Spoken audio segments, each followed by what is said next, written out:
Well, alright. So there's a new show coming out about the Mighty Ducks, which is all about a bunch of younger hockey players trying to get on a team, which is awesome. So for this one, in the same vein, I'd like to yammer on about a certain hockey player who tried to make a big name for himself. That player's name? Dean Youngblood. That's right. So this is a 1986 cult classic that is a little bit more underrated than it should be. The movie called Youngblood. So let's check it out. Alright, let's go. Alright, so let's drop the puck on this one. So this one starts off with Dean Youngblood, who has always been a pretty awesome hockey player, playing high school hockey, and he gets a big break. The Hamilton Mustangs of the Ontario Hockey League are headed to the playoffs and they have room for one more player. And he has been invited to go to the tryouts. But he lives on the farm with his pop and his bro, and his dad does his best Uncle Owen impersonation from Star Wars, saying, hey, yeah, you can't leave the farm now, it's our busy season, we need you. But Dean Youngblood, just like Luke Skywalker, is a bit headstrong and he's like, yeah, you know what, I'm gonna go. So his brother, a former hockey player but who had to quit because of an eye injury, drives him all the way to Hamilton, and that's all good. So at these tryouts, Youngblood's doing pretty awesome. He's fast, he's got slick hands, but there is also another person who is trying out who really catches the eyes of the coaches, and that is Carl Racky. Now Racky might not be the most skilled, he does have some pretty good hands, but he's really tough. He loves to fight, he gets in your face. Kind of what you need to play off hockey. And the decision for this one spot came down between these two players. At the end of the day, they went with Dean Youngblood, and Carl Racky was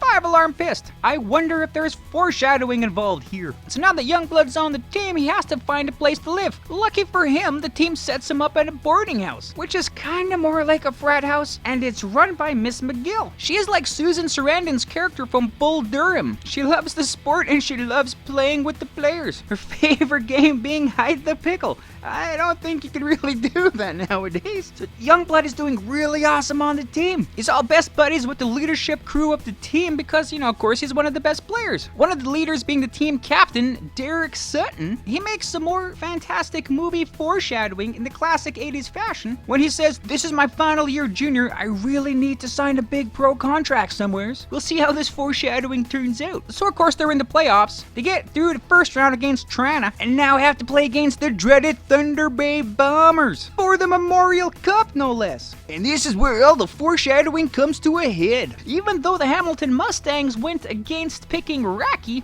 Thunder Bay had no problem picking him up. They are the roughest and toughest team in the league, if not in the league, but in all of junior hockey in Canada. So Racky does his thing of being a dirty player. Later in the game, during a Mustangs goal celebration, Racky knocks off Sutton's helmet and then sweeps his leg, causing Sutton to land on his head directly on the ice. He's out cold, he's not gonna be playing. But Youngblood is not tough enough to deal with this. Even though the team won the game, a best out of 3 series, Youngblood heads back to New York to live on the farm. I don't want to deal with this violence, it's crazy. So after missing game 2, which the Bombers won to tie the series, Dean's brother and dad help him toughen up to teach him how to fight and teach him how to deal with this adversity in hockey. So now he's pumped up, he wants to right his wrongs. He plays in game 3. In stereotypical sports movie fashion, he scores all the goals in the game for the Mustangs, including a penalty shot goal with like 2 seconds left in the game to win the game 3-2. Man, if I had a nickel for every time something like that happened in a sports movie.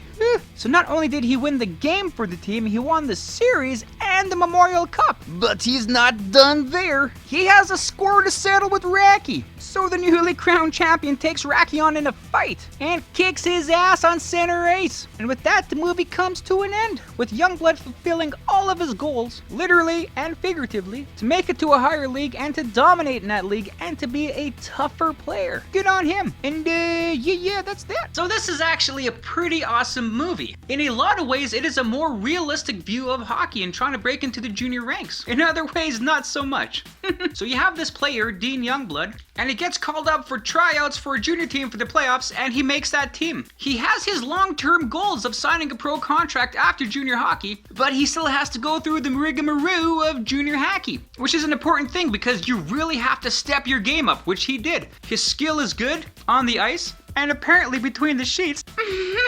But that's not really good enough, because you have to get tougher. Not just punching people in the face tougher, but you have to get mentally tougher. You have to learn how to handle this league before you get to the pros. And through his short time in the league, in his ups and downs, he has learned that. He had his physical toughness, he had to stand up for himself, he did pretty good, but his mental toughness really failed when he actually got some real bad adversity and he decided to run away. In the finals, no less. So with the help of his family, he did get mentally tougher and he was able to mentally handle all the rigors of this game at this level. Just like Luke Skywalker had to learn the Force pretty darn quick, Dean Youngblood also figured out how to get through his problems pretty quick too. So it is a really good story. Although a lot of story beats like this I think I've seen before in a movie called Bloodsport. So within both movies, you had an American who was really good at a sport from a foreign country. He went to that country to participate in a tournament in that sport. He befriended a rough and gruff kind of individual in that sport and they became best friends. That best friend was nearly killed by the enemy and he had to avenge his friend by destroying the villain. Pretty much the same. Things are different, but yeah, other than that. Of course, this being a movie, there are a lot of things that are not really realistic to hockey as well.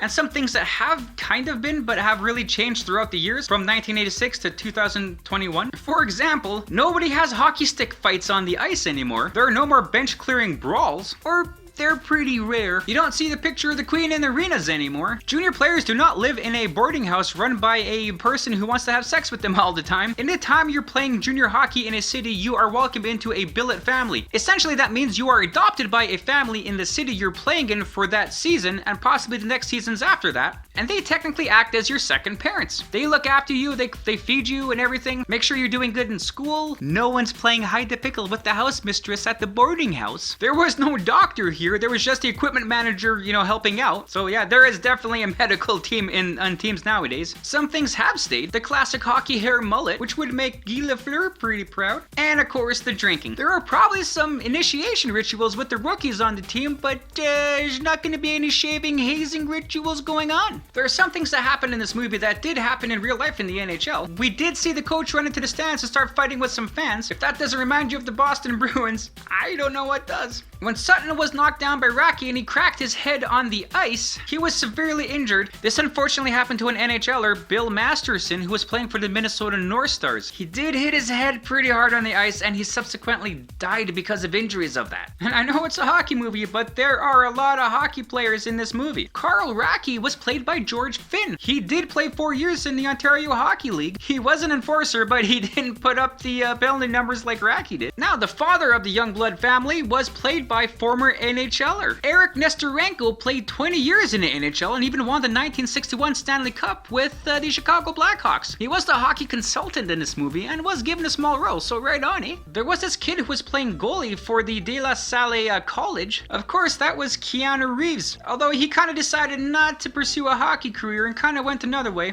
I think he's doing pretty successful. There were some junior level players in real life who made some cameo appearances in this movie. The two most famous ones were Peter Zezel and Steve Thomas, who did have long NHL careers. The movie is loosely based on the life of writer-director Peter Merkel. He did play hockey for Yale and he did wind up on the USA national team a few times, and even went so far with the Flint Generals of the now defunct International Hockey League. So there is actually a lot of hockeyness around here. So this was the 1986 Memorial Cup. The tournament is played a lot differently than it is portrayed in this movie. It's not a bracket style kind of championship. It's 4 teams playing in a tournament and the 2 best teams will play a 1-game elimination game for the Memorial Cup. In real life in 1986, the Guelph Platters beat the Hull Olympique by a score of 6-2.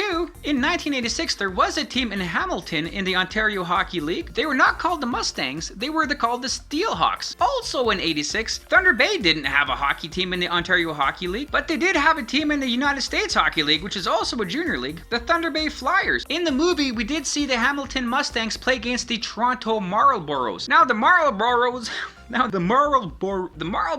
were a real junior hockey team at the time, playing in the entire hockey league, so that was actually real life. That team name has kind of gone here and there, different leagues, different levels, but not in the same capacity as this junior league. The jerseys of the teams do kind of match NHL teams. The Mustangs look like Detroit Red Wings, the Bombers look like the Boston Bruins. This is a tradition that still goes on in junior hockey today, where a team will copy the look of an NHL team, so nice to see that they did that. Also, it'd probably save them a lot more money to use a pre-existing jersey than kind of creating a brand new one. And other than that, that's that. It is actually a very awesome movie. I'd highly recommend it. It's got that 80s charm, it's got the montage, it's got all the different story beats you would find in a usual movie from the 80s. And you see Rob Lowe's bum. So other than that, that's that. Right on, and there you go. So thanks for watching the video. I hope you liked it as much as I did making it. Also, feel free to check out the source material that I featured in this video. And if you want to leave a comment on anything you may have liked or things I might have missed in this, feel free to do so. Or anything else, just to say hi. That's cool too. And other than that, have a great day. Thanks.